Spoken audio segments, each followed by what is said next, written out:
Thank you, and thanks for working so closely with our committee on this and suffering Hertzberg's tough cross-examination yet again. No. So thank you, Senator McGuire. This is good. I think the changes you made, you've accepted the amendments. So thank you so much, Mr. Chair. Grateful. Yes, sir. We greatly appreciate your work along with your staff on the review of this bill. I would like to be able to start out by accepting the committee's suggested amendments as identified in comment 2 and 4 in the analysis. Additionally, based on those amendments and the conversation with the chair and the incredible staff, we'd like to be able to provide a mock-up amendments for your consideration, and I'll go through those at the end of the statement as well. SB 1233 will allow residents to finance water and energy efficiency upgrades in their homes, which will significantly reduce their energy footprint and save significant dollars on a monthly basis on their utility bills. Californians will be able to upgrade to energy and water efficient hot water systems, gray water systems, high efficiency toilets, hot water recirculation pumps, irrigation controllers, drip water systems, commercial dishwashers, and several other water and energy efficiency measures on their water utility bills, including removing their water hog lawns. This legislation, modeled after a wildly successful program in Northern California, will provide local governments and disadvantaged communities all throughout the Golden State tools to be able to fund water savings projects for those customers who choose to voluntarily participate in this program, thus helping the state achieve its continued goals of reducing water use. For many residents, the upfront costs of installing energy and water efficiency improvements often create a barrier that prevents property owners and low-income residents from making needed improvements. Furthermore, municipal utilities and local governments lack a suitable mechanism to meet the challenge of creating and funding large-scale and rapidly deployable programs to facilitate widespread adoption of the customer-side upgrades. Here's the way the program will work. It's pretty dang simple. A joint powers authority will issue bonds and then issue payments for approved projects once completed. The rate base will be used as the backing for the bonds and or the general fund. The customer will pay their monthly bill that includes a line item for efficiency measures. In the community of Windsor, for example, I'm giving you a real-life example where this is played out, under the program, the average family pays about $6 on the efficiency utility charge, and then they save an average of about $20 per month. So that equals a net savings on their bill of $14 per month. You can't beat that. $6 for the energy efficiency, total savings of $20, back in their pocket $14. This is a proven program that has been successfully rolled out in 3 jurisdictions in California: Windsor, Hayward, and all throughout the East Bay Municipal Water District. Additionally, the model that we're proposing is currently operating in 13 utilities in 6 states using federal loan funds or utility capital. To date, these programs have funded over $18 million in projects, and collectively, which is astounding, have only seen $3,000 in default, which is less than 0.02%. $18 million in projects, 0.02% in default. This bill will create a broad-scale regional response to California's water supply issues by adding a section to the California Government Code to extend, and this is one of Senator Morlock's favorite local codes, the Mark Roos Local Bond Pooling Act authority used by a local government to fund utility projects, and apply that model to customer energy and water efficiency projects installed on private property and paid for by voluntary participants. The average project, as an example in Windsor, has been approximately $950 per home, and that is typically funded toilets, recirculation pumps, and landscaping. The largest projects have been approximately $2,000 to $4,000, and those have funded efficiency lighting, irrigation system upgrades, toilets, and hot water heaters. The legislation would enable local governments to fund project installation with pooled revenue bonds, with debt service provided through the revenue generated from participating properties rather than all ratepayers. So, for example, if you have 10,000 hookups in a city and only 2,000 residents are participating in the energy efficiency program, the 2,000 are the only ones that are paying for the program, not in the entire 10,000 rate base. Just like a charge for water service, individual meter charges are tied to the specific efficiency services delivered at the meter location. Under this bill, the charge the customer pays will always be less than their monthly savings. Again, in Windsor, the customer pays $6 a month on the monthly utility bill. That's on average. Paying off the upgrades they've seen, they save an average of $20, equaling a net savings of $14 per month. And I'd like to be able to address the mock-ups that are in front of you. And again, I want to say thank you to this chair and to the staff for all of the work on this issue. These address the concerns that were raised also in the analysis by the Land Title Association in their letter. This language addresses the following: that the customer must first obtain the consent of a property owner if they are a renter before water efficiency improvement can be financed by the customer. Number 2, provides the authorization of the creation of additional debt service reserve when necessary. And I think that is a wonderful suggestion by the chair. This will be done at the time of the sale of bonds. Also, number 3, provides clarification on who would be responsible for any outstanding debt. Number 4, thanks to the good work of the Land Title Association, ensures that the efficiency charge is appropriately publicly noticed with the county recorder's office and that the charge is removed once it's fully paid. Finally, the mock-up ensures that only turf removal and water-efficient irrigation, such as installing a drip system, is covered under the legislation. Thank you so much, Mr. Chair, for that. Again, we're happy to be able to take amendments 2 through 4. And at this point, I'd like to be able to clarify, having worked directly with the chair and committee staff, that we all agree that Amendment 3 is not necessary. And what Amendment 3 specified is that the efficiency charge shall be affixed to the real property, connected to the wall, for example. But the bill has stringent disclosure language about what efficiency charges has been made to the property, and due to the fact that efficiency improvements are generally not nailed or bolted into place, we agreed that the amendment is not necessary. SB 1233 is supported by a broad coalition: the California Chamber of Commerce, the California Association of Realtors, the Sierra Club, the Association of Bay Area Governments, the California Apartment Association, the Building Industry Association, Business Property Association, the Center for Climate Protection, and many others. Mr. Chair, I have with me today Lauren Casey, Director of Climate Programs with the Sonoma County Regional Climate Protection Authority, to be able to provide some brief testimony. And we also have Yeli Gavrik, who is the legislative advocate with the California Association of Realtors, and would respectfully ask for an aye vote. Thank you. Thank you, Chair Hertzberg and members of the committee. My name is Lauren Casey, and I represent the Sonoma County Regional Climate Protection Authority that's sponsoring this bill. I'd like to start by thanking Chair Hertzberg and committee staff for their thoughtful amendments. No, I think this has really gone in a better direction. I think these improvements will help this bill better serve California and ensure protections for ratepayers, customers, and the bond purchasers who ultimately will participate. So this bill is the result of our current work in the Bay Area to develop a model for water utilities to finance the installation of efficiency improvements on behalf of customers at no upfront cost and allow them to be paid for over time with an efficiency fee collected from participants. Again, this is a shift away from a model that subsidizes customers with ratepayers funding rebates to encourage cost-effective water efficiency and to provide protections for the ratepayers who ultimately back the debt service. Again, the core purpose of this bill is to use ordinary and customary financing tools to harness water conservation, which is of utmost importance to our communities under drought conditions, and to achieve that in a manner that's not happening now due to financial and non-financial barriers for customers. And the details that are provided in this bill are really there to protect against risks that are in actuality quite small relative to the potential benefit of this approach.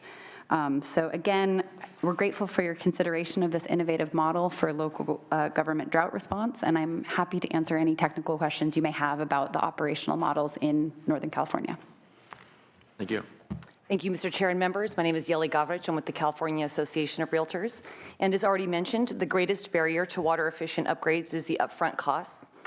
Even for consumers with access to capital, upfront costs can be much more real than the projected savings. This is why this bill is so important. We've seen similar financing programs meet with great success here and other parts of the country, from Massachusetts to Hawaii. Property owners want to do the right thing, and this bill will help them get there. We respectfully ask for your aye vote. Thank you. Thanks. Others in support? Thank you. Good morning. Corey Bolus on behalf of Sonoma County Water Agency in support. Thanks, sir. Helen Roth Dowden with Nexus Water, which is an on-site recycling. We think this is really a brilliant idea, very innovative, and will, particularly the Joint Powers Authority, which will allow small water districts to all band together to use this opportunity. Thank you. Thank you very much, Helen. Kyle Jones with Sierra Club California in support. Thank you, Mr. Jones. Keith Dunn here for the California Apartment Association. I'm always pleased to follow and be in the same position as the Sierra Club in requesting your aye vote on this bill, so thank you very much. Thank you so much, Mr. Dunn. Good morning. Paul Piazza with the Town of Windsor on behalf of the Windsor Town Council. We have an active PACE program, and we offer our support for this bill and ask for your aye vote this morning. What's the population of Windsor? 27,000 plus, sir. Thank you. Jason Hector, I'm a member of California Association of Realtors, and I am in support. I'm also impacted resident at the Porter Ranch Aliso Canyon blowout, so water is a very important issue. Thank you. I urge your support. Thank you so much. Thank you for traveling here. In support or opposition? Any opposition? You can sit there.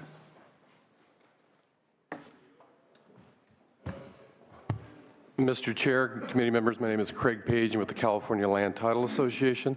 I represent the title insurance industry in California. Just a long time. For a long time. I'm long in tooth. Yeah, you've been around a long time. While I didn't have the courage to wear my bolo today, I at least had the boots on. I hope you'll take that in consideration. One of the things that the California Land Title Association obviously does not oppose the concerns or the goals of trying to bring about water conservation.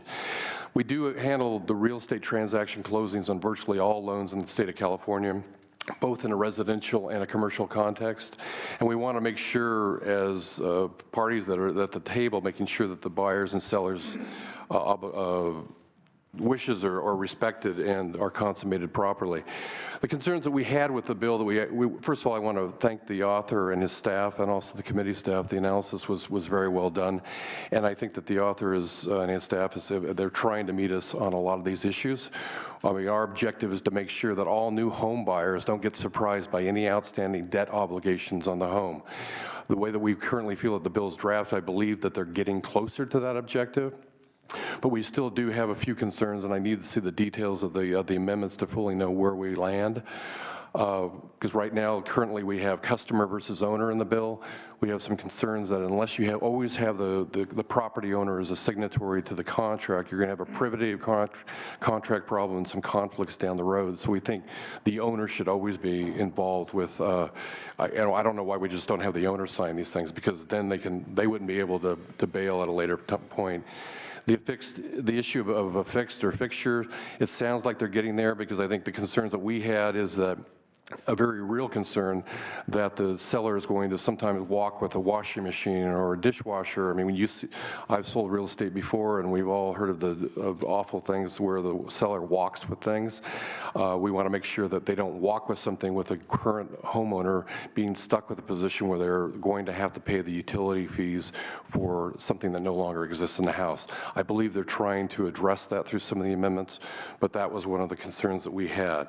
One of the other amendments that I see in the bill, it's brand new. It looks like there's an assumption of the utility bill by the new buyer. I'm not sure if that works. It looks like they're trying to target a subordination agreement where a new buyer comes in and the loan debt associated with these improvements would now be assumed by then. I don't know whether that's going to cause any problems, because it's still an outstanding debt that's there, and I don't know how you get the new buyer to assume the responsibilities for the utility bill until the deal is consummated and they now own the property. Maybe that's possible to. That can happen. That's not a hard thing to do. That's easy thing to fix. Okay. That's not a hard thing. It's brand new in this, and I got it, but you'll see it as you spend a little more time on it. It makes sense. Okay. Because if somebody's a renter and they got something amortized over 2 years to pay it back and they leave early, you want to make sure the next person, just like your whole purpose in title insurance is to make sure people understand what they're getting in this full disclosure, and that's all this really is. And making sure that happens subject to as a condition. It's not a problem. We'll figure out the language. And Mr. Chair, just real briefly, and I'll be done. I'll close. That's okay. We had we want to make sure the document that's recorded, that I believe that you guys, that the committee and the chair has asked for to be recorded, we want to make sure that the contact information is always current, because we go into an escrow situation. Right. We're trying to find out outstanding obligations. If the servicing agent changes or the entity that's collecting these fees changes, it needs to be reflected in that document, or we can't find out what the payoff amount is. That's right. And then the last issue is, we had asked for certainty that the payoff that we get from the servicing agent or the entity, we can rely upon for 45 days, so that we can get a payoff amount to the new buyer if they want to make sure it's in fact paid off. The Bardall case. Pardon? Remember the Bardall case that we did 20 years ago? Similar like That's the whole issue about the immediate recordation. Yeah, smart. Good idea. Okay. That's good. Any opposition? Again, thank Other you. opposition? Thank you so much, Paige. Yeah, I just want to say something to the proponents. Mr. Dunn, you guys, thank you so, and Mr. Senator McGuire, thank you so very much. What I was trying to get, look, I want to co-author this thing. I love this on-bill financing stuff. I think these new creative ways to do conservation is intelligent, and I think it's much better than the PACE program, which has a whole problem with first trust deed holders. It's much smarter. The only problem I had with this from the financing perspective, my big issue from the financing perspective is, look, man, these guys are going to go out and create these JPAs. You're going to get these, Mello-Roos or Marks Roos bond issues issued, and the people that are looking to the money, they're only looking to the ratepayers. When you said there's people of 10,000 people and 2,000 people on this, I promise you, when you read those trust indentures, they're not going to look to the 2,000 people and to the devices, and those become the security. They're going to look to the ratepayers of the 10,000 people, and that's going to become the balance sheet upon which they finance. And the key to us in this business, for us who've been through these crises, Senator Pavley, is to always think about the unintended consequences of this stuff and to make sure the back of the house, the financing stuff, is done properly. So I appreciate it. That's what we're focused on. And the only other question I wanted to share with you was this issue of, there may have been some misunderstanding. We'll fix it as we go forward on the issue of fixtures. My only concern about fixturization was that when you finance something, that the product still exists, that the life of the product is long enough to be able, and the payment schedule, so you're not still making payments after the thing's gone. That's why we want to take out plants, right? Plants die. You can't finance plants. The issue of fixturization, whether it's connected or not, whether it gets taken, we'll work on that as we go forward. But you got the basics of it, and you've really done a yeoman's task in accepting this stuff and subjecting yourself to my cross-examination, so I appreciate that. No, I was just Senator going Morlock had something to ask real quickly, and then you can address the stuff in the close. Thank you. Sort of addressed it. I was going to ask Mr. Page what his association's feelings were about PACE. Right. I just want to make sure we're clear. This is not a PACE program. There is Not a no PACE second program. with this program. Okay, well, it's modeled, I keep reading PACE, PACE, PACE, and I'm Correct. Not a PACE program. This is not a PACE program. There is no second. You are simply paying off via your utility bill. Was part of the Board of Supervisors that created the first PACE program in the nation. I will tell you the hell that we went through on that with Fannie and Freddie. This is not a PACE program. and can't you do like a small bill sometime? There we go. Good times. Nice. Thanks. Anything further from the members? We have a motion. This is Senator Bell. Do pass as amended to the floor. Do pass as amended to the floor. We'll have to correct some of the stuff in the other house, but you've gone a long, long way. The idea is great. I want to add me as a co-author of this measure because I like the idea. I'll just ride with you and I'll help make sure it gets fixed. Okay, and we'll do it right. A couple more things need to be done. Anything further? You want to address a couple things in a close quickly because we only got a couple more I'm minutes. going to make it 60 seconds less. Thank you. Please. Would be honored to have you as a co-author, and I truly mean this. You've made this bill a lot stronger. particularly on the accountability measures. Number two, work with you on the issue of fixtures. And then on the, what we just heard is if someone were to walk away with the appliances, I do think that we can add some language under item 4A under the mock-up that individual, the new homeowner, is not accountable if the energy efficiency appliances are removed. And we'll work with you on this as well. Let's just take the mock-up and not rewrite it. No, we'll take the mock-up. He's taking it as it is. Yep. We'll go forward. We're gonna work And I just want to share, I think the points that the title folks made, Mr. Page, are really important from the practical side. I agree. He's not talking about policy. He's just trying to make sure that the mechanics work. And I think that's really important. I agree with him on that. Okay? Thank you so much. Secretary, motion by Senator Bell. Secretary, call the roll. Hertzberg? Aye. Hertzberg, aye. Wynn? No. Wynn, no. Bell? Bell, aye. Hernandez? Hernandez, aye. Laura? Aye. Laura, aye. Morlock? Pavley? Aye. Pavley, aye. You have 5-1, measures out. Thank you so kindly, sir. Appreciate it, and thank you for working so hard as usual. Who's going to present? Oh, you are for. Okay, let's do Senator Laura, and then it doesn't matter. No, we're both on the committee. It's fine. What? Oh, you do. Okay, so let's do Senator Laura, SB 1338. This is file item number 12. And then you'll do both yours and then, okay, perfect.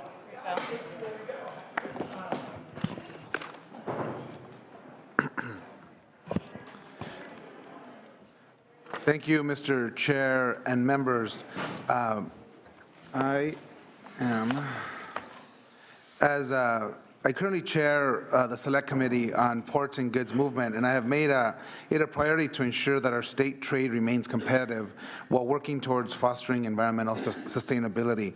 This bill affirms these goals by providing a partial sales and use tax exemption for zero and near zero emissions cargo equipment that would be utilized by our ports. California must remain at the forefront of trade and commerce. Our state is strategically positioned to conduct business with world-class markets in Asia, Europe, and Latin America. Aside from our megaports, we're also home to 8 smaller niche ports situated from Humboldt Bay to San Diego.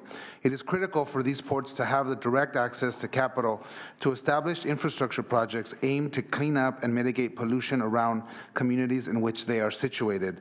We have a responsibility to monitor and the immense footprint from our state trade and good movement sector.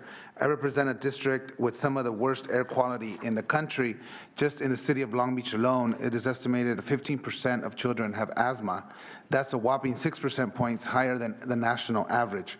California has taken a lead in subsidizing other clean technologies and has led the nation in creating new markets for these technologies. There's no doubt that California created the solar industry and created a market for electric vehicles, thanks to Senator Fran Pavley. Helping ports transition to cleaner equipment is a win-win for both the economy and the environment. Did you actually put my name in your presentation? Absolutely. Mr. Chair. Catering to the. Of course not. I don't need to cater to my good friend Fran Pavley. She knows where my heart is, and I love her. You better put the chair in the. I'm going to add myself too. Don't worry. Mr. Chair, I want to reemphasize an issue with labor. The fact of the matter is that our ports wouldn't rank in the top internationally in volume without the dedicated men and women working tirelessly to move cargo from the shores to inland, and optimizing the supply chain requires a strong workforce. As ports transition to cleaner equipment, ILWU jobs must be protected, and I am committed to lead in that effort.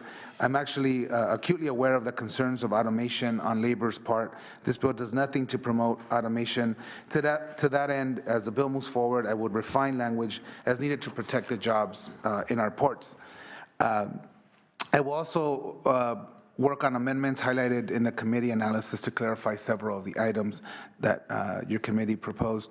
The transition to cleaner and more efficient commercial cargo equipment is not only fiscally sound, but it also provides a critical public health benefits for communities in and around the ports.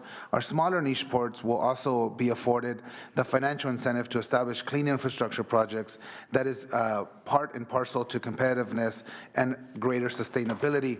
I do want to to talk briefly about the cost. The Board of Equalization projects that it'll be a 4.6 million yearly annual revenue loss to the general fund. I also do want to note that all ports combined generate $9 billion to our local tax revenue, and LA and Long Beach import-export trade is valued at $415 billion annually as well. So this is a good investment that we're making to ensure that our ports can compete.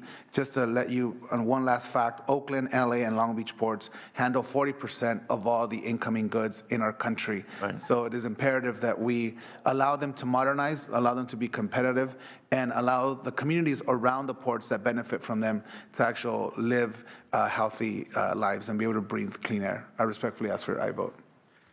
Those witnesses in support. Great. Thank you, Mr. Chairman. Mike Jake with Pacific Merchant Shipping Association. We represent the ocean carriers and marine terminal operator tenants at the ports, and we're pleased to sponsor this bill and really appreciate the fact that Senator Lara and other legislators are taking the initiative ahead of what we expect out of the Governor's Sustainable Freight Action Plan, which is going to be released hopefully later this week in draft form and finalized over the summer to take steps towards the investment in near zero and zero emissions infrastructure and equipment. To the extent that this impacts equipment, the sales tax exemption will allow us to reduce the cost, which we're projecting, and as you see from the materials, in the billions of dollars. We're very grateful for Board of Equalization working with us and with Senator's office to make sure that we were able to pursue a little bit of analytical exercise, which would allow us to project what we think an average annual impact would be. As Senator points out, these are big investments, and so what we would really see is something along the lines of zero impact for many years, and then a couple of years with spikes that correlate with the re-engineering and introduction of new technology and individual terminals that are consistent with lease terms. But those would be spread out across all of the ports. So you have really big spikes with big projects at big ports and little impacts with infrastructure and equipment introduction at smaller ports. Thank you. Mr. Chair and members, Tim Schott on behalf of the California Association of Port Authorities, which is comprised of the 11 commercial publicly owned ports, in strong support of the bill. Our ports are very proud of the very remarkable improvements in air quality that the goods movement sector has achieved over the last decade, a reduction of about 80% in particulate matter, on the order of 90% in SOx and 50% in NOx, and significant greenhouse gas reductions. Those reductions have come at great cost to the industry. ARB estimates it at about $5 billion in California-only costs. And that makes competition difficult. And we're in some of the most competitive times we have faced. And with the online expanded Panama Canal due sometime later this summer, we expect the competition could get even tighter. So we appreciate the consideration. We know it will be necessary to have significant leadership from the state in order to achieve our environmental goals and remain competitive. And we believe that this is an appropriate look at how the state can best help us move forward on both of those regards. Thank you, Mr. Shaw. Others in support?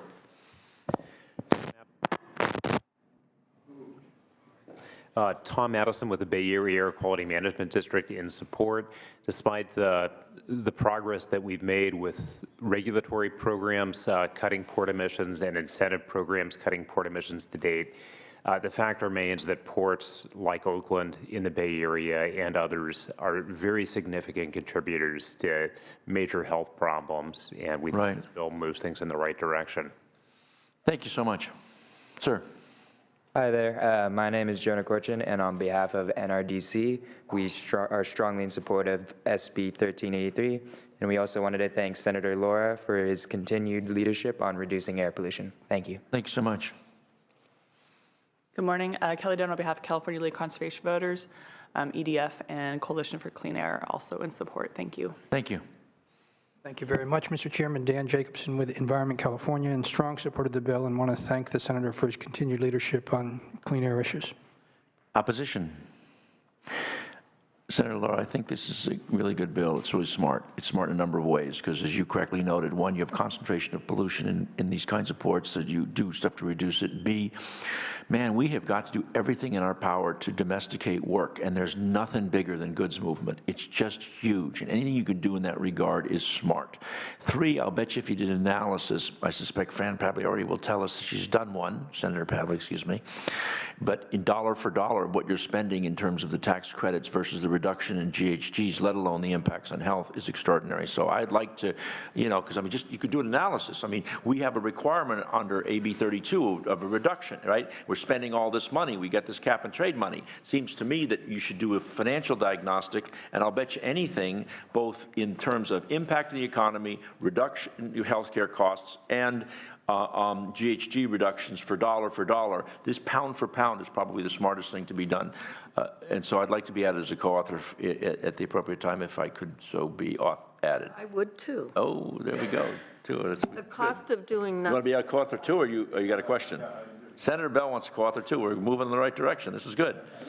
He has a question. Senator Bell has remarks. Just that in terms of working for the last 2 years on the transportation finance and the good movements plan and trying to figure out how to finance that. This bill is very complementary in terms of the equipment and necessary things we need to pull the packages together to fund goods movement in California in and out of the ports and across the border and so forth. So I think this is a very complementary bill.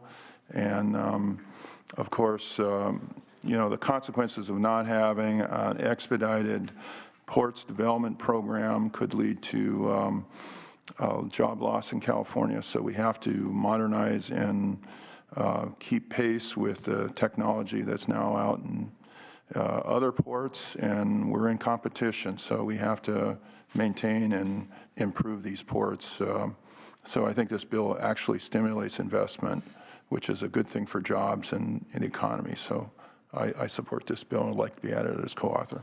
Very good. Thank you, Senator Morlock. Mr. Chair, Senator Laura, since this will reduce sales tax revenues to the state, is there a way to allocate cap and trade revenues to replace the sales tax? Well, that's part of the discussions that are ongoing with the governor's office. At this point, we haven't really determined what percentage, if any, we go through that route, but we're continuing to have those discussions with the governor's office. Thank you. Okay.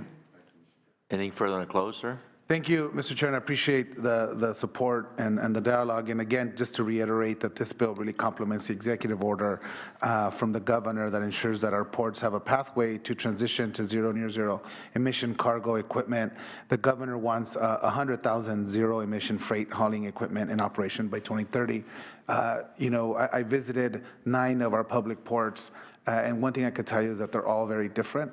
And they all have done what they can to offset and mitigate their carbon footprint. But the smaller ports in particular really need this to be able to transition into more cleaner technologies and more efficient technologies and help the men and women who work in our ports do their jobs better. So I would appreciate your support.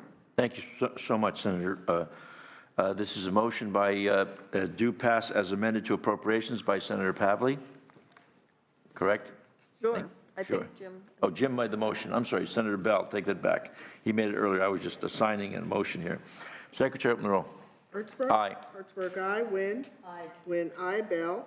Bell, aye. Hernandez? Aye. Hernandez, aye. Laura? Aye. Laura, aye. Morlock? Morlock, aye. Pavley?